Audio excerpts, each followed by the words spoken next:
బాలీవుడ్లో విభిన్నమైన క్యారెక్టర్లతో వెర్సటైల్ ఆర్టిస్ట్గా పేరు తెచ్చుకున్న నటుడు నవాజుద్దీన్ సిద్దికీ. తెలుగులోనూ నటించిన నవాజుద్దీన్ ఇక్కడ సక్సెస్ కాలేకపోయాడు.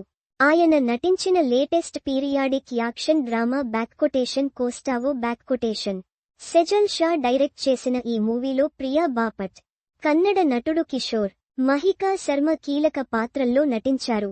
90వ దశకం నేపథ్యంలో గోవాలో సాగే క్రైమ్ డ్రామాగా ఈ మూవీని రూపొందించారు. కథే హీరోగా రూపొందిన ఈ సినిమా ఈ గురువారం నుంచి నేరుగా జీ5 ఓటీటీలో స్ట్రీమింగ్ అవుతోంది. ఇందులో నవాజుద్దీన్ సిద్దికీ కస్టావో ఫెర్నాండెజ్ అనే కస్టమ్స్ ఆఫీసర్ పాత్రలో నటించారు. సినిమా జీ5లో స్ట్రీమింగ్ అవుతున్న సందర్భంగా నవాజుద్దీన్ సిద్దికీ ప్రచార కార్యక్రమాల్లో పాల్గొన్నారు.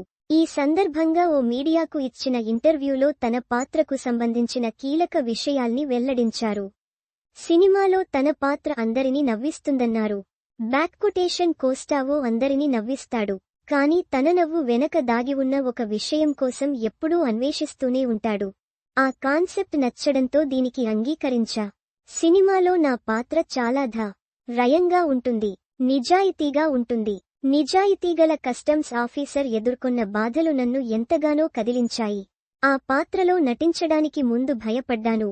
ఒక సన్నివేశాన్ని రూపొందించడానికి చిత్ర బృందం 1000 మార్గాలు కనుగొంది. అది నాకు ఎంతో ఆసక్తిగా అనిపించింది. అందుకే ఈ చిత్రానికి వెంటనే ఓకే చెప్పాను అని వివరించారు. 1990లో గోవా స్మగ్లింగ్ నెట్వర్క్ను ఛేదించిన కస్టమ్స్ అధికారి కోస్టావో ఫెర్నాండెజ్ కథ ఆధారంగా ఈ మూవీని రూపొందించారు.